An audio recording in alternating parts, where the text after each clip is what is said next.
In case anyone here doesn't know, Burning Man is not just an event. It is a co-created temporary city of over 70,000 citizens, a city that helped spark a global movement and attracts people from around the world. So I'd like to start with the question, which is, here we go. Why are creative, talented, and innovative people from around the world attracted to Black Rock City and the temporary cities and towns many of you here create? Furthermore, why do they come from cities where they were born and call our temporary towns and cities home? What are they not getting in their year-round cities and finding in ours? This is a worthwhile and even troubling question. Burning Man has found itself increasingly in dialogue with cities around the world, with urban planners, architects, cultural institutions, mayors, and even embassies who want to learn from us. And we want to learn from and work with them to create better cities. So the theme of Radical City is very relevant right now. Let's see. Click. Oh, going that way. There we go. Now I want to ask another question which will lead to even more questions for us to ponder this weekend. But first, a definition. So radical can mean extreme, and it can also mean primary or root. People often think of radical self-expression and radical self-reliance as only extreme, but it can also mean fundamental, authentic. And I want to ask, what is the root of a city? Is it the place or the people themselves? Is it people's desire to be in relationship with other people? Perhaps the root is fear, fear of not being able to survive alone. Is it how citizens think? Is the root of a city simply an idea? And if so, would new ideas produce new kinds of cities? Is a city a work of collaborative social expression? If so, is the fundamental thing about a city really the art and culture that we create together? Is a city a social contract driven by shared values and principles?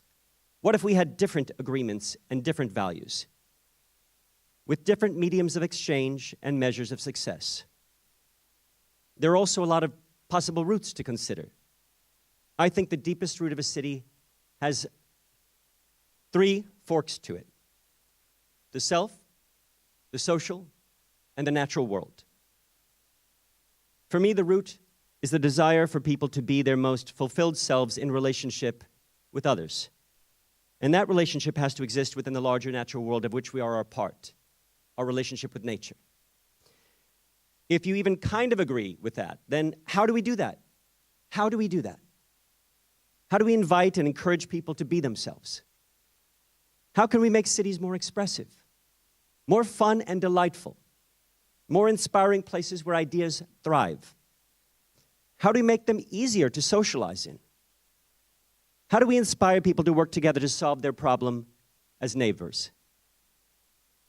How do we make cities more sustainable, more inclusive, more equal, more loving, more peaceful?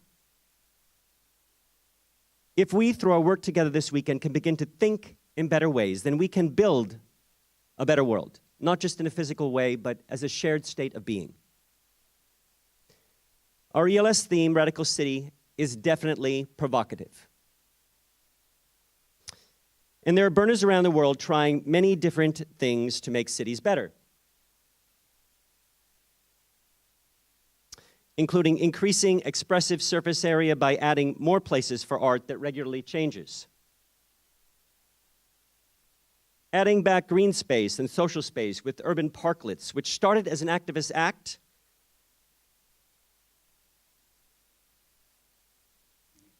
and has become a global urban design tool that was started by burners like yourselves.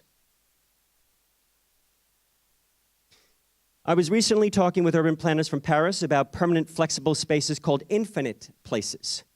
These are permanently changing social and creative public spaces and plazas, and if kept changeable, these can evolve and help keep cities flexible. While we could write this off as a real estate development scheme, I do like that they're thinking long-term. We have to think, how to lock in places to socialize and to generate culture and not keep displacing it in concentric rings further and further outside of cities. Others in our community, like Las Vegas, who will talk tomorrow, are painting city infrastructure like bridges with information and light to redefine how people feel and socialize at night. And many cities are trying to figure out how to operate 24-hour-a-day economies. Some of you may remember Mike Zuckerman, who started Free Space as an urban prototype. His most recent work is helping refugees in Uganda in what was supposed to be a temporary refugee city that is now, wait for it, 30 years old.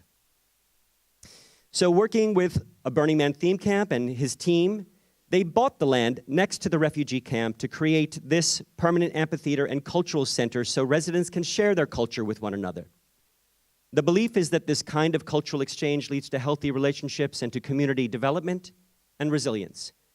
And it's working. It's being used.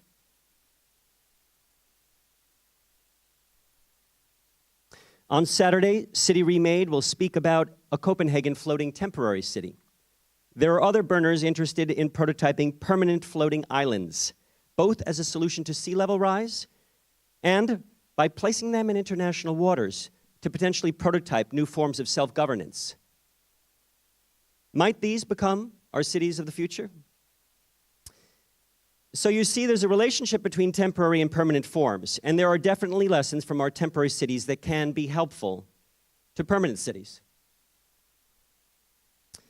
This theme, Radical City, invites us to really think deeply about what a city should be, what it can be, and to think about the shapes and building blocks.